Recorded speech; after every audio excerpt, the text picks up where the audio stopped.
Hello ಸ್ನೇಹಿತರೆ, ಕರ್ಪೂರ ಎಂದರೆ ಹಲವರಿಗೆ ಪೂಜೆ ಮಾಡುವ ವಸ್ತು ಎಂದು ಅಷ್ಟೇ ಗೊತ್ತು. ಆದರೆ ಈ ಚಿಕ್ಕ ಬಿಳಿ ವಸ್ತುವಿನಲ್ಲಿ ಅನೇಕ ಸೀಕ್ರೆಟ್ಗಳು ಅಡಗಿವೆ. ಇವತ್ತಿನ ವಿಡಿಯೋದಲ್ಲಿ ಕರ್ಪೂರದ ಸೀಕ್ರೆಟ್ಗಳನ್ನು ನೋಡೋಣ. ಸ್ನೇಹಿತರೆ, ಅದಕ್ಕಿಂತ ಮುಂಚೆ ನಮ್ಮ ದಿವ್ಯಸ್ ಬುಕ್ಸ್ ಆಫ್ ಯೂಟ್ಯೂಬ್ ಚಾನಲ್ನ ಸಬ್ಸ್ಕ್ರೈಬ್ ಮಾಡಿಕೊಂಡು ವಿಡಿಯೋಗೆ ಒಂದು ಲೈಕ್ ನೀಡಿ. ಕಮೆಂಟ್ ಬಾಕ್ಸಲ್ಲಿ ಕರ್ಪೂರ ಎಂದು ಟೈಪ್ ಮಾಡಿ. ಮೂಗು ಕಟ್ಟಿದಾಗ ಒಂದು ಪಾತ್ರೆಯಲ್ಲಿ ಬಿಸಿ ನೀರಿಗೆ ಚಿಕ್ಕ ಕರ್ಪೂರದ ತುಂಡು ಹಾಕಿ ಅದರ ಆವಿಯನ್ನು ನಿಧಾನವಾಗಿ ಉಸಿರಾಡಿ. ಇದರಿಂದ ಮೂಗು ಕಟ್ಟಿರುವುದು ಕಡಿಮೆಯಾಗಲು ಸಹಾಯವಾಗುತ್ತದೆ. ಒಂದು ಕರ್ಪೂರದ ತುಂಡನ್ನು ನೀರಿನಲ್ಲಿ ಹಾಕಿ ಕೋಣೆಯ ಮೂಲೆಯಲ್ಲಿ ಇಡಿ ಅಥವಾ ಕರ್ಪೂರ ಹಚ್ಚಿ ಸೊಳ್ಳೆಗಳು ಕಡಿಮೆಯಾಗಬಹುದು. ತೆಂಗಿನ ಎಣ್ಣೆಗೆ ಸ್ವಲ್ಪ ಕರ್ಪೂರ ಬೆರೆಸಿ ಹಣೆಗೆ ಹಾಗೂ ತಲೆಗೆ ಮೃದುವಾಗಿ ಹಚ್ಚಿ ಮಸಾಜ್ ಮಾಡಿ. ಇದರಿಂದ ತಲೆನೋವು ಕಡಿಮೆಯಾಗಿ ತಲೆ ಹಗುರವಾಗುವ ಅನುಭವ ನೀಡುತ್ತದೆ. ಬಿಸಿ ನೀರಿಗೆ ಸ್ವಲ್ಪ ಕರ್ಪೂರ ಹಾಕಿ ಕಾಲುಗಳನ್ನು 10-15 ನಿಮಿಷ ನೆನೆಸಿಡಿ. ಕಾಲಿನ ದಣಿವು ಮತ್ತು ನೋವು ಕಡಿಮೆ ಮಾಡಲು ಸಹಾಯವಾಗಬಹುದು. ಗುದದ್ವಾರ ಮತ್ತು ತೊಡೆಯ ಸಂದಿನಲ್ಲಿರುವ ತುರಿಕೆ ಕಡಿಮೆಯಾಗಲು ತೆಂಗಿನ ಎಣ್ಣೆಗೆ ಸ್ವಲ್ಪ ಕರ್ಪೂರ ಬೆರೆಸಿ ಹಚ್ಚಿ. ಕರ್ಪೂರ ಬೆರೆಸಿದ ಎಣ್ಣೆಯನ್ನು ಎದೆ ಹಾಗೂ ಬೆನ್ನಿಗೆ ಮೃದುವಾಗಿ ಹಚ್ಚಿದರೆ ಶೀತ ಮತ್ತು ಕೆಮ್ಮು ನಿವಾರಣೆಯಾಗುತ್ತದೆ.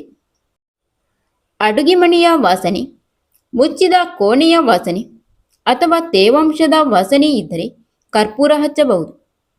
ಇದರ ಸುವಾಸನೆ ಗಾಳಿಯಲ್ಲಿ ಹರಡಿ ದುರ್ವಾಸನೆಯನ್ನು ಕಡಿಮೆ ಮಾಡುತ್ತದೆ. ಇದರಿಂದ ಮನೆಗೆ ಬಂದವರಿಗೆ ಕೂಡ ತಾಜಾತನದ ಅನುಭವವಾಗುತ್ತದೆ. ಇನ್ನು ಬಟ್ಟೆ ಕಪಾಟುಗಳಲ್ಲಿ ಕರ್ಪೂರದ ತುಂಡು ಇಟ್ಟರೆ ದುರ್ವಾಸನೆ ಕಡಿಮೆಯಾಗುತ್ತದೆ. ಕೆಲವರಿಗೆ ಒತ್ತಡ, ಚಿಂತೆ ಅಥವಾ ಬೇಸರ ಹೆಚ್ಚಾಗಿರುತ್ತದೆ.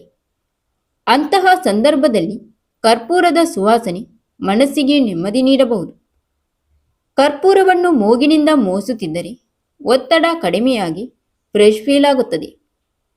ಪೂಜೆ ಅಥವಾ ಧ್ಯಾನದ ಸಮಯದಲ್ಲಿ ಕರ್ಪೂರ ಹಚ್ಚುವುದರಿಂದ ಮನಸ್ಸು ಶಾಂತವಾಗಿರುವ ಅನುಭವವಾಗಬಹುದು. ಇನ್ನು ಕರ್ಪೂರ ಪೂಜೆಯ ಮಹತ್ವವನ್ನು ಹೆಚ್ಚಿಸುತ್ತದೆ. ಹಿಂದಿನ ಕಾಲದಿಂದಲೂ ಕರ್ಪೂರವನ್ನು ಪೂಜೆಯಲ್ಲಿ ಬಳಸಲಾಗುತ್ತಿದೆ. ಕರ್ಪೂರ ಸಂಪೂರ್ಣವಾಗಿ ಸುಟ್ಟು ಬೂದಿ ಉಳಿಯದೆ ಕರಗುತ್ತದೆ. ಇದು ಅಹಂಕಾರವನ್ನು ಬಿಟ್ಟು ದೇವರಲ್ಲಿ ಲೀನವಾಗುವ ಸಂಕೇತ ಎಂದು ಹೇಳಲಾಗುತ್ತದೆ. ಕರ್ಪೂರವು ಬಟ್ಟೆಗಳನ್ನು ಕೀಟಗಳಿಂದ ರಕ್ಷಿಸುತ್ತದೆ. ಕೆಲವೊಮ್ಮೆ ಕಪಾಟಿನಲ್ಲಿರುವ ಬಟ್ಟೆಗಳಿಗೆ ಕೀಟಗಳು ಹಾನಿ ಮಾಡುತ್ತವೆ.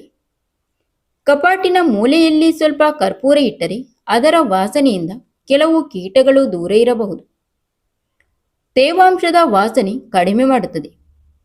ಮಳೆಗಾಲದಲ್ಲಿ ಮನೆ ಅಥವಾ ಕಪಾಟಿನಲ್ಲಿ ತೇವಾಂಶ ಹೆಚ್ಚಾಗಿ ವಿಚಿತ್ರ ವಾಸನೆ ಬರುತ್ತದೆ. ಅಂತಹ ಜಾಗದಲ್ಲಿ ಕರ್ಪೂರ ಇಟ್ಟರೆ ಆ ವಾಸನೆ ಕಡಿಮೆಯಾಗಲು ಸಹಾಯವಾಗಬಹುದು. ಓದುತ್ತಿರುವಾಗ ಅಥವಾ ಧ್ಯಾನ ಮಾಡುವಾಗ ಮನಸ್ಸು ಬೇರೆ ಕಡೆ ಹೋಗುವುದು ಸಾಮಾನ್ಯ. ಕರ್ಪೂರದ ಸುವಾಸನೆ ಕೆಲವರಿಗೆ ಮನಸ್ಸನ್ನು ಒಂದೇ ಕಡೆ ಕೇಂದ್ರೀಕರಿಸಲು ಸಹಾಯ ಮಾಡಬಹುದು. ಇನ್ನು ಏಕಾಗ್ರತೆ ಹೆಚ್ಚಿಸಲು ಕೂಡ ಸಹಕಾರಿಯಾಗಿದೆ. ಕರ್ಪೂರವು ಮನೆಯ ವಾತಾವರಣವನ್ನು ಹಿತಕರವಾಗಿಸುತ್ತದೆ. ಕರ್ಪೂರ ಹಚ್ಚಿದಾಗ ಮನೆ ತುಂಬ ಸುಗಂಧ ಹರಡುತ್ತದೆ. ಇದರಿಂದ ಮನೆಯಲ್ಲಿ ಒಂದು ರೀತಿಯ ಹಿತಕರ ವಾತಾವರಣ ನಿರ್ಮಾಣವಾಗುತ್ತದೆ. ಕುಟುಂಬದವರು ಕೂಡ ನೆಮ್ಮದಿಯ ಅನುಭವ ಪಡೆಯಬಹುದು. ಇನ್ನು ನಕಾರಾತ್ಮಕ ಭಾವನೆಗಳನ್ನು ದೂರ ಮಾಡಲು ಬಳಸುತ್ತಾರೆ. ಅನೇಕ ಜನರು ಕರ್ಪೂರ ಹಚ್ಚುವುದರಿಂದ ಮನೆಯಲ್ಲಿರುವ ನಕಾರಾತ್ಮಕ ಶಕ್ತಿ ಕಡಿಮೆಯಾಗುತ್ತದೆ ಎಂದು ನಂಬುತ್ತಾರೆ. ಇದರಿಂದ ಬೆಳಿಗ್ಗೆ ಅಥವಾ ಸಂಜೆ ಕರ್ಪೂರ ಹಚ್ಚುವ ಪದ್ಧತಿ ಹಲವರ ಮನೆಯಲ್ಲಿ ಇರುತ್ತದೆ. ಕರ್ಪೂರ ಉತ್ತಮ ವಾತಾವರಣ ಸೃಷ್ಟಿಸುತ್ತದೆ. ಧ್ಯಾನ ಮಾಡುವಾಗ ಮನಸ್ಸು ಶಾಂತವಾಗಿರುವುದು ಮುಖ್ಯ. ಕರ್ಪೂರದ ಸುವಾಸನೆ ಧ್ಯಾನದ ವಾತಾವರಣವನ್ನು ಇನ್ನಷ್ಟು ಉತ್ತಮಗೊಳಿಸಲು ಸಹಾಯ ಮಾಡುತ್ತದೆ.